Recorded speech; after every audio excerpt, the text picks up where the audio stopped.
Hello, everyone, and welcome to this presentation on what makes a good VFT, whether that's a topic-driven or location-driven narrative. I'm Dr. Cyan Proctor. I am a geoscience professor at South Mountain Community College in Phoenix, Arizona, and I just did a sabbatical at Arizona State University in their Center for Education Through Exploration, making virtual field trips. And I'm presenting today with my colleague, Dawn Balanzat. Dawn, you want to say hi? Sure. Hi, my name is Don Balanzat. I am an instructional resource specialist at ASU in the physics department, as well as a master's student in the School of Earth and Space Exploration, focusing in geoscience education. And we're going to start off by, I'm going to share my screen and we're going to first talk about location-driven narratives. All right, here we go. The first location I want to show you is about a location-driven narrative around the JOIDES resolution. I was fortunate to be the education outreach officer on the JOIDES, which is a drilling ship that is used for ocean research and climate science around the world. I knew I was going on the JR before I was going to build a VFT about it. After boarding the JR, I was able to determine that there are 4 key locations, these 4 right here, that needed to be highlighted because these 4 locations could effectively tell the story of what happens aboard this vessel from a scientific perspective. Within each location, or what we call node, the narrative is driven by that actual environment and how the scientists use the instrumentation or their knowledge in that location. So it is interview driven. These are interviews here that I did with the scientists, but the focus is all about the knowledge or information gained at that location. Let's take a look inside the JR VFT so I can show you a little more about the details and how the location drove the narrative. Shooting on the JOIDES resolution was a lot of fun. I really like doing location VFTs. I think they're a little bit easier because everything is focused on one thing. And so when you look at the JR, it's a drilling rig, but my job was to find the interesting stories within this location. And so when I go to the rig floor, again, it's about following the core in this case. And so the core comes up the drill rig floor here and being able to highlight how unique this place is. And when we go into the flow, typically it's going to go from the rig floor to the core deck to the paleo lab to the chemistry lab, but students, again, because this is open exploration, can go in any order. They're going to get all the information they need. But what I wanted to do was take each of these unique spaces on the JOIDES resolution and really show what kind of science and who are the scientists that work in this space. I'm just going to show you a little example of the videos. All my interviews were shot in 360. And so we're just going to go here. We're going to open this and show you, this is the core deck table, and this is an actual core. And it really led itself well to being shot in 360 because I could interview the scientists, but also highlight the different instruments and things within that space. And so each one of these videos is, again, taking a scientist and then having them show the instruments or what was happening that was unique in that particular location. So what's great is that a location-driven narrative just provides you with everything that you need generally right there, but you still have to tease out what the interesting story is within that location. Now Don is going to talk about his process that he went through with developing his virtual field trip. Thanks, Cyan. I'm going to talk about Behind the Bones, the story of a museum, which was a VFT that myself and 3 others created during a graduate course at ASU. we focused on a particular museum, the Arizona Museum of Natural History in Mesa, Arizona, and wanted to highlight the different roles within it. One, the scientists that conduct research, two, the artists that design the exhibits, and three, all of the other people, such as tour guides and volunteers, that contribute to making the museum the type of space that it is. Now, why did we choose the museum as the location? The answer to that is threefold. One, the museum is local. From the ASU campus, it's only 15 minutes away, making it highly accessible to us. Second, we had a connection to the museum through our professor, Dr. Semkin. He already knew the museum's curator and was willing to help link us up. In addition, one of our team members was actually a weekly volunteer there. So getting started was as simple as sending a couple of emails. And third, the content that a museum lends to us is very tangible, very visually stimulating stuff. Think of things like fossils, dinosaur bones, scientific and artistic tools. The museum had already pieced together something very interesting to look at, something already designed to visually engage the audience. So we found that we, as the producers, would simply be messengers of the content. Now, the vision for this VFT was to have three nodes: the research lab, the exhibit and process, and the main exhibit, Dino Hall. The first node is the research lab, where the user can see firsthand what goes on when research staff collects, analyzes, and catalogs their specimen. That's Bob McCord, the chief curator there. The second node is an exhibit and process, where the user can see firsthand what an unfinished exhibit looks like and kind of learn about the mindset of a museum exhibit designer. And the third node is the main exhibit, Dino Hall, where they talk about the exhibit as well as the people that help facilitate the experience to the public. And the beautiful thing about Behind the Bones is that it appeals to a variety of content. But what really brings that content to life is the story of the people that do the work. The museum became a vehicle for these stories to intersect. Why did the curator get into studying paleontology? How did the exhibit designer learn that it was someone's job to make dinosaur replicas? And how can you, the user, become part of this story? So here I am at the Behind the Bones VFT landing page, and I'm just going to go real quick through one of the nodes here, the exhibit and process. You can see when you click here, you can see a lot of unfinished work. Like the dinosaur models are here, but they're not fully painted. There's workstations and tools kind of lying everywhere, and this exposes the user to the real nitty-gritty of designing a big exhibit like this. When you click the play button up here, we see videos of our interviews with Benjamin Paisno, who is the paleo artist for the museum.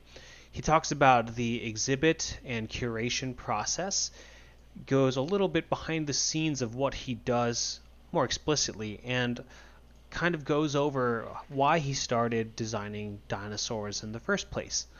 And if we go to the pictures here, you can see there's a little bit of information on why they choose the exhibits they do, some more behind the scenes looks, a before and after, Benjamin Paisno working, and kind of the progress of what he started doing and where he's at now. And the very last button here is the 360 video of one of our team members, Mel Narish, going through and walking through with a 360 camera through this exhibit and process. And it gives a really hands-on exposure to the user on what it's really like behind the scenes.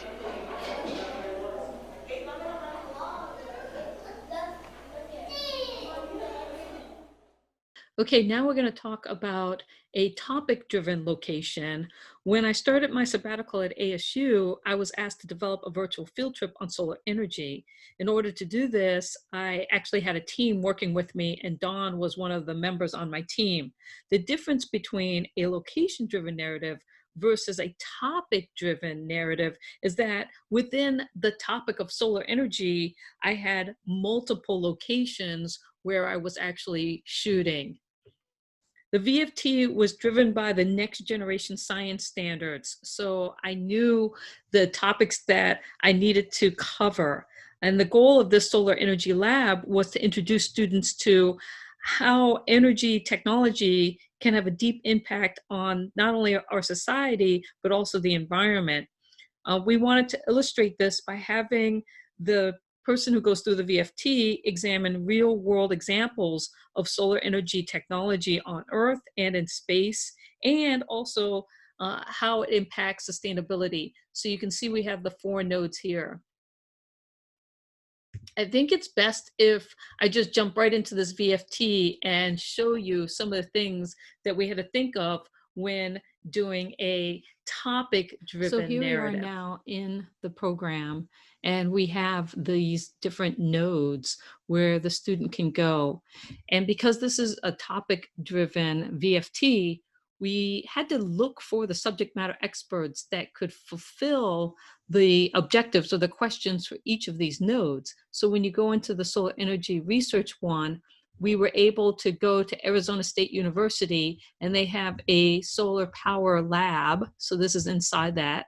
And they also have a photovoltaic reliability lab also. And so we went to both of those locations to get the needed information from subject matter experts.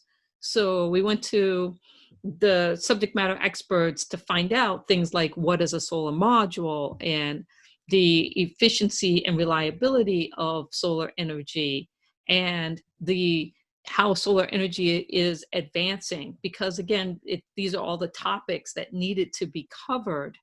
When we go to back to the nodes, a really interesting one was when we went and did the solar energy for space. Because I lived in this dome here, the High Seas Habitat, in a Mars simulation, I brought that up, and we're like, well, this is a perfect place to go and shoot. It's on the Big Island of Hawaii, and this Mars simulation is all run off of solar panels. But what was also interesting was that while we were here, again, I just want to show really quickly that in this node, we didn't all shoot all of the node in one location. This one, solar panels in space, was shot at Arizona State University, whereas then this one, the solar energy on Mars, was shot on the Big Island of Hawaii. Because again, that topic, you could go all over the place trying to find the right people. And so we were in Hawaii, and the person who owns the High Seas Habitat is also big on solar energy storage, so battery packs, and does a lot of research in that and sells these. And it was the perfect opportunity for us to capture that. We did not know that existed when we went to Hawaii, but through further investigation of being there and talking to them, we were like, wow, this is an amazing opportunity. We have to include this. It was a missing component for our solar VFT, and it fell into place while we were at one of the locations. And so you gotta be a lot more flexible, I think, when you're dealing with a topic versus a location, because people might or might not be available. Now we're gonna go to look at the physics of light node with Don. Don was in a unique situation where he not only was helping to build the solar VFT, but he was also in the solar VFT as a subject matter expert. All right, take it away, Don. Right. So what I do as a physicist at ASU is I design and perform demonstrations to visually show what are normally abstract physics concepts. And in all of our videos, Cyan and I are simply having a conversation, but we are using the environment to help facilitate it. The user is enticed to look around the scene to make sense of what we're talking about. And I think this is one of the greatest things that we did, creating this environment, because not only are there things that are specifically mentioned and pointed to, such as this electromagnetic wave diagram, and later on in this video, the electromagnetic spectrum, but there's all sorts of smaller things and tertiary or secondary equipment that have to do with the content, but they aren't explicitly mentioned, such as these laser pointers, these glass prisms, and these diffraction gratings. And these things exist in every direction that you look. So there's actually kind of options in how users can interact with the VFT. They can be listening intently and following along exactly with what we're doing and pointing to, but they can also kind of just have it on. The audio is on the back burner, and they can look around and kind of just see interesting things around them. Whichever way they use it, there is something to be curious about, which I think is a prerequisite for efficient and successful learning. So the Solar VFT is an example of a topic-driven VFT, whereas our previous two were location-driven. Now Cyan and I are going to talk about some things to consider when choosing a VFT topic or location. And so I know for me, one of the big things to consider, whether you're doing a topic driven or location driven narrative, is access to the people that you want Mm. in the VFT. And so making sure you have access with them ahead of time and you know where and when and how you'd like to shoot. What about you, Don? Yeah, no, I definitely think it's very important. You can't have the VFT without going to somewhere new, and uh, to get that content and go to new places, you need to reach out to the people that work there, that run those places. My team was pleasantly surprised with the fact that everyone we reached out to was very receptive to us. Um, we were able to go into the research lab at the museum. We were able to go into the behind the scenes exhibit and into the main exhibit hall, all because we reached out and they were cool with it. um, Now you might be scared to do that if you're thinking about producing one of these, but I think for the most part people are very excited to share their work. So um, definitely consider that. And I think that another big thing is a visual appeal, because this is a virtual field trip. Why are you going to Mm. that location? What is it that is visually appealing that you want your audience to experience? And so thinking about that when it comes to location and access to that spot. And sometimes you might not even need somebody to talk with. It could be just you, but you're in Mhm. that location. You still need access to that place. There was an example when we had a subject matter expert that we were interviewing, and it wasn't a very visually appealing location, but we still needed that expert's insight. And so we just shot that in a two-dimensional camera, like using a cell phone instead of 360. Right. No, that's super important, and that kind of leads to what I want to talk about next, which is being adaptable. You want to be able to flex to whatever content makes itself available to you, right? In your case, it didn't make sense to do the 360 video, even though it's a cool technology, it's very useful for VFTs. It didn't make sense to do it, so it's okay to flex back to 2D. In our case, um, we actually wanted to do a fossil VFT, which would have been topic driven, but we didn't have the right uh, setup for that. So we adapted over to just making the story about the museum. Yeah, and I think that that's really important. So we hope that you enjoyed us talking about this. And now, do you have any questions?